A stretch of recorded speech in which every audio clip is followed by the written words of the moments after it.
C'est un changement auquel certains automobilistes ne s'attendaient pas. À la descente du pont Henri-Konan Bédié, en partance pour le grand marché de Marcory ou le village d'Anoumabo, ils sont surpris par le nouveau plan de circulation dans la commune. Je ne savais pas avant, mais maintenant, je sais que c'est ça interdit. On avait trouvé que c'est sens interdit. On allait payer embouteillage vers le marché là-bas. Un sens interdit de grande portée selon cet agent de l'autorité de la mobilité urbaine dans le Grand Abidjan, responsable de cet aménagement. On est en train de réaménager la circulation par rapport à avoir plus de fluidité pour remédier au problème d'embouteillage qui fait vraiment perdre beaucoup de temps. Comme Fanny, les agents de l'AMUGA se tiennent tous les jours aux carrefours indiqués pour assurer le respect du nouveau plan de circulation. Désormais, tous les véhicules qui viennent du village d'Anoumabo ou du 3e pont, le pont Henri-Konan Bédié, sont tenus de poursuivre leur chemin jusqu'au prochain quartier à gauche. C'est la déviation indiquée par l'autorité de la mobilité urbaine. Dans ce quartier, où peuvent désormais circuler les véhicules, les riverains sont inquiets. Ils pointent du doigt le nombre insuffisant de cassis, communément appelés dodanes.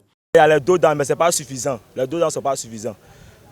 Parce que nous avons beaucoup d'enfants qui traversent la route. Il y a eu des enfants qui ont été percutés ici plusieurs fois. Mais avec les dodanes, ça va mieux. On craint surtout pour la sécurité des enfants, parce qu'il y a beaucoup d'enfants qui passent dans la rue. Donc on aurait souhaité qu'il y ait un peu plus de dodanes. Une réalité partagée par les automobilistes. C'est fatigant.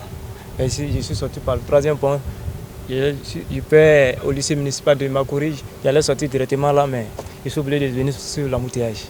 Actuellement, c'est vraiment compliqué parce qu'il y a des personnes qui ont souvent des urgences. Ils sont un peu plus pressés. Mais quand ils essaient de passer dans un quartier, il faut ralentir. L'autre sens interdit part de la place Henriette-Konan Bédié au boulevard du Gabon. Seuls les bus sont autorisés à emprunter cette voie. Une nouvelle donne, plutôt bien accueillie par les habitués de la route, qui déplorent cependant la persistance des embouteillages. Au niveau du sens venant par Marcory, pour aller vers, je pense bien que par INGS, ça va. Mais par contre, en quittant par Konakoro pour monter vers le marché, l'embouteillage de ça c'est un peu dur puisqu'il y a une partie qui est réservée aux bus. Donc les bus là, eux fatiguent ce côté-là. Donc ça fait que l'embouteillage de ce côté-là ne peut pas finir actuellement. Mais en tout cas, c'est bon. Ce nouveau plan vise à rendre la circulation plus fluide dans la commune de Marcory, selon l'autorité de la mobilité urbaine dans le Grand Abidjan.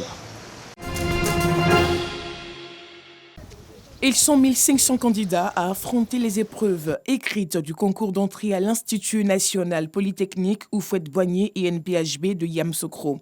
Tous des élèves titulaires du baccalauréat session 2020-2021.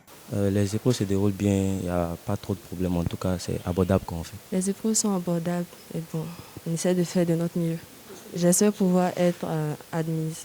Ces épreuves écrites ont été officiellement lancées au lycée classique de Cocody par la direction des examens et concours du ministère de l'Enseignement supérieur et de la recherche scientifique. Nous avons assisté, il a fait même la formation d'abord de tous les surveillants, des superviseurs qui sont là, donner les informations aux enfants. Et vous avez constaté avec moi, depuis que vous tournez, les enfants sont concentrés sur la tâche. Les meilleurs seront retenus parce que cette école, pour nous, c'est l'image de la Côte d'Ivoire. Il faut le dire, c'est l'image. C'est l'une de notre première meilleure école, je peux dire, qui a formé des élites et qui continue d'en former.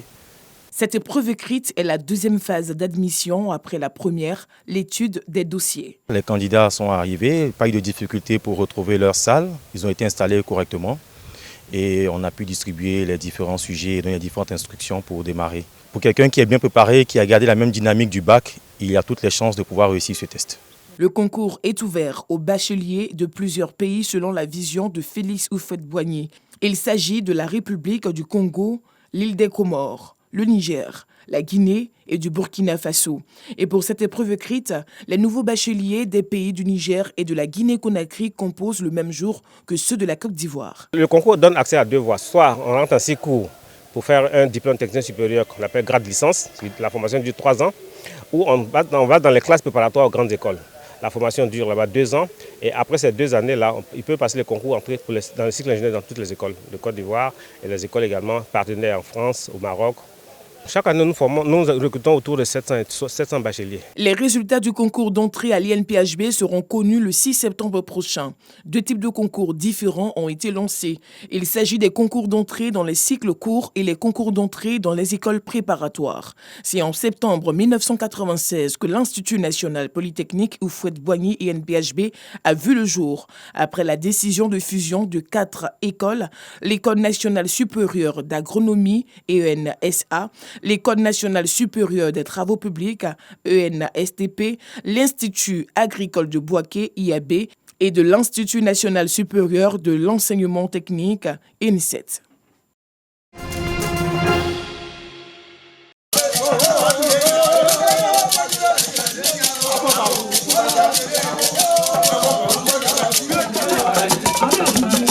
Un week-end de l'indépendance très rythmé à Daloa, aux couleurs de Antilope Festival, événement piloté par l'artiste chanteur Yabongo Lova, fils de la région. La BISAFA et l'organisation des Antilope Festival, ce serait le creuset de la réconciliation, de la paix à travers la culture, afin que Daloa retrouve sa lueur d'atteint au niveau de la culture.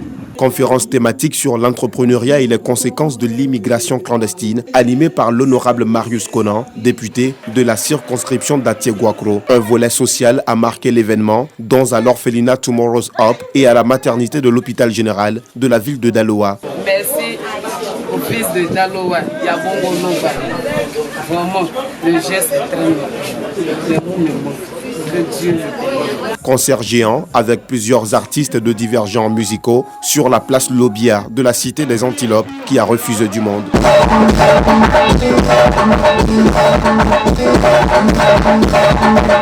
Belle solidarité des artistes zouglous de la génération actuelle qui a démontré que le zouglou rime réellement avec cohésion. Tous venus soutenir l'initiative de leur capitaine de la nouvelle génération zouglou, Yabongo Lova.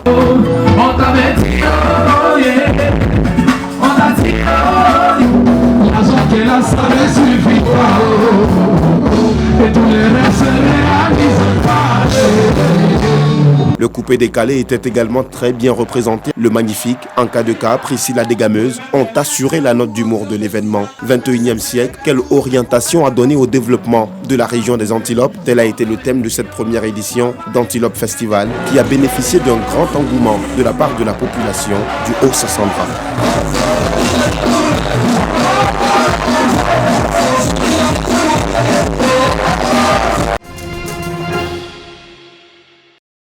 C'est une immense forêt dans le sud du Bénin où les arbres ont les pieds dans l'eau. Une forêt marécageuse, dernière du genre dans le pays est aujourd'hui menacée. Seul moyen de s'y aventurer, ces petits bacs en bois.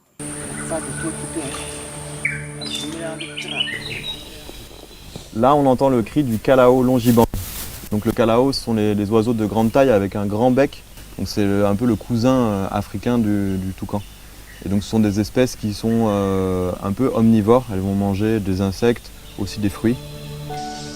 Bien cachées dans cette végétation dense de plus de 160 espèces animales cohabitent, mais cette population est en chute libre.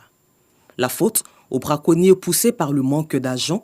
Ceux qui vivent autour de la forêt Lanzoum viennent y chasser. Selon la Banque mondiale au Bénin, plus de 40% de la population vivent sous le seuil de pauvreté. Quand vous allez à Zobodome, vous constatez au bord de la route, les gens amènent des varans, des céphalopes et autres. Ils les tuent où?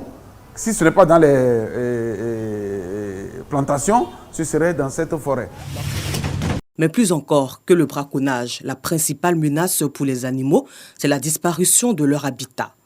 Les arbres sont abattus pour produire du bois de chauffe et plus récemment, les villageois se sont mis à assécher la forêt pour gagner des terres cultivables. La surface boisée avait été estimée à près de 3000 hectares en 2010. On en est loin aujourd'hui. Sur ces 2945 hectares, en espace boisé forestier qu'il reste, nous on estime plus ou moins à 500-600 hectares.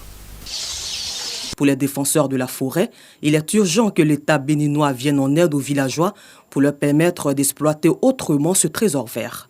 Si on les appuie pour faire l'agriculture, le maraîchage, le petit commerce autour, si on les appuie surtout pour faire du tourisme dans cette forêt, si on les appuie pour aménager des espaces, pour produire des essences à utiliser comme bois de chauffe, ces communautés vont préserver ces forêts.